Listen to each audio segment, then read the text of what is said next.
Good afternoon. It's your friendly neighborhood counterfeit squirrel here again from the woods.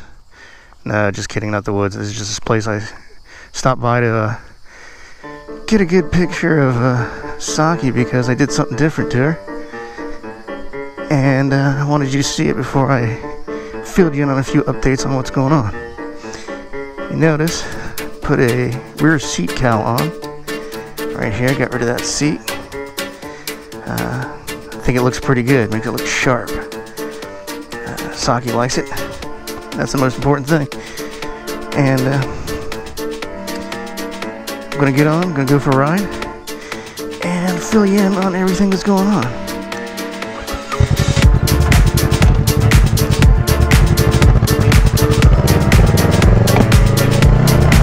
Alright, it is a little different riding with that seat cowl as opposed to the pillion seat back there because that had a little bit of cushion and I can just feel the hardness of that ABS plastic back there. But it works. I like it. Doesn't interfere with my riding at all. So we're going to keep it. I still got the seat too, just in case I needed to let somebody go 2 up or something like that. But that's it for right now.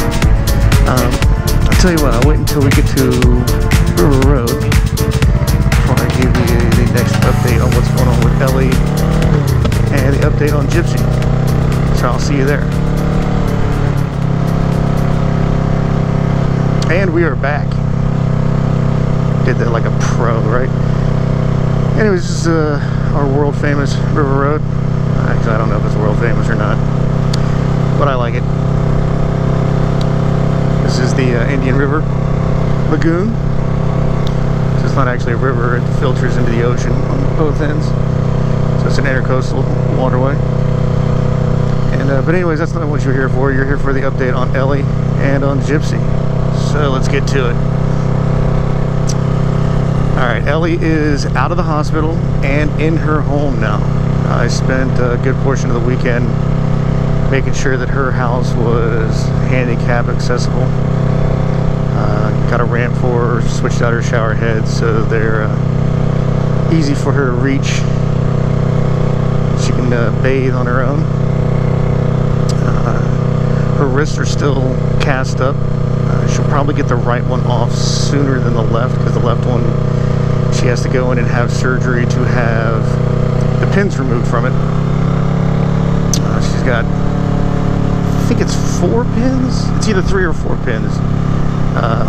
It's on this hand, so on the right side, the thumb side, she's got 2 or 3, and on this hand side, she's got 1 pin. And she says it's weird because she can feel them through her cast. Her pelvis is doing really well, surprisingly well from what I saw. She didn't have to have the external, I'm not exactly sure what it's called, but the pins and stuff that was supposed to hold it in place, she didn't have to have any of that. And she is standing up on her own and maneuvering in and out of her car from her wheelchair, which is fantastic. I mean, when I saw her that first night, I was worried that she was going to be able to walk again at all, and she's already standing up and moving. She can walk, but the rehab nurses want her doing it with assistance for right now, just in case something goes wrong and she falls or anything like that. They can catch her. And she still has a long road to go through rehab, but she's doing spectacular. The doctor even said that she may regain full use of her left hand, which I think might still be a bit of a pipe dream at this point. But even that 80 or 90% is going to be fantastic. She still doesn't have a lot of feeling there, but she can wiggle her fingers. I've seen her do that. And that is despite the fact that all of her tendons and nerves were severed by that bone that she had. Oh, I don't even know if I mentioned that. She had her part of her bone, her radial bone, replaced with a cadaver bone because there were pieces of her bone missing. They're on the road somewhere where she was hit by the truck. And she had the nerve replaced, radial nerve replaced with a cadaver nerve. So she's part zombie, which is really cool. Part zombie, part cyborg. This could be a new superhero. And like as I said, she's back home. She still needs a little help. If she's lying down, she needs help getting up because she can't press with her right side yet. But other than that, she is managing everything pretty much on her own. She's already back to texting and using her phone. She has this cool little hook that's attached to her phone that she hooks over her hand because her hand's stuck like this right now. And she, let me see, like this so you can see it. Like that right now, where she just hooks the phone over her hand and she can do all her texting with her right hand. And her spirits are fantastic. Why is this guy stopping? That was a fantastic use of a turn signal. And she's doing well. I'm going to go over there again this weekend. I got to check something out with her air conditioning because she's having some problems with that. But we'll get that sorted out. I'm not really an air conditioning guy, but I might be able to pinpoint what the problem is. And then get somebody there that knows what they're doing to fix it. Now, on to Gypsy. Okay. So I know I said I was going to record that whole interaction with Gypsy, but I just couldn't do it. So I scuttled all that footage. And I'll just give you an update on what's going on. All the meetings went well with the exception of the dog-on-dog meet with my dog, the Truff. There were some issues. The Truff does suffer from seizures from time to time, and the day that we were supposed to go, she got hit with a seizure, so she wasn't in the best shape. And that meeting got called off anyways because the supervisor that oversees everything had to go out and bring in a wild cat that was terrorizing somebody's house or something. I'm not sure exactly what it was, but it took longer than she thought. And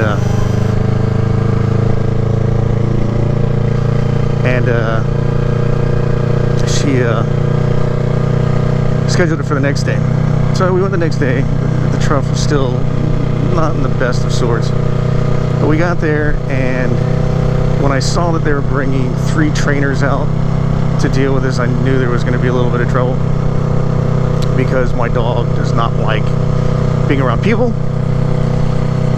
And 4 is definitely exceeding a limit of her ability to interact with. So there were some issues, and the Truff was not afraid of Gypsy, despite the fact that she's about 10 times the size of her, because she's a German Shepherd Boxer mix, and the Truff is a excessively small Chihuahua. I mean, when I say small, people think she's a teacup, and she's not a teacup Chihuahua. She's only about 4.5 pounds. So I've seen rabbits bigger than her. But while she was there, she would run around loose, and Gypsy was on a leash with the other trainers. And when the Truff would go over to check out Gypsy, the trainers would say something, and then that would spook her, and she'd take off. And when she would take off, Gypsy would take off, and they were worried that Gypsy was going to accidentally step on her or something like that. So they didn't want to push it, and I understand why they didn't want to push it. They're liable for anything that happens to my dog in that situation. So the meeting didn't go well, and I'm now waiting on a call from them for one of the trainers there. Well, one of the girls that handlers that sees the dogs is going to come to my house with Gypsy with her personal dog trainer, so they can see if they can kind of redirect Gypsy away from my dog, so that it won't be as, it won't seem as aggressive, even though it's not aggressiveness that was there. It's just curiosity on Gypsy's part. and even on my dog's part, she wants to see Gypsy, but she doesn't want to see her with a bunch of people around. And I do think that is the major problem that we have to overcome. And I don't think there's going to be a problem once they're around each other for a period of time. So we will see how all that goes. Like I said, I'm waiting for a call back from them. They said they were going to call me a couple of days ago, but they haven't. But they're busy, so I don't expect anything right away. And then once that is all taken care of, I can give you an update on whether things are going well and I was able to adopt Gypsy, or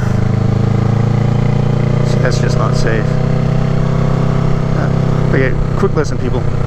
Those retractable leashes are maybe the worst thing you can get for a dog, because dogs feel like they have the freedom to run. Get a static leash so that it's sturdy and you keep tracking your dogs, even if they're well behaved like that. Those dogs shouldn't have been out in the road. It's a hazard to her, the dogs, and to anybody driving or riding by. So keep that in mind.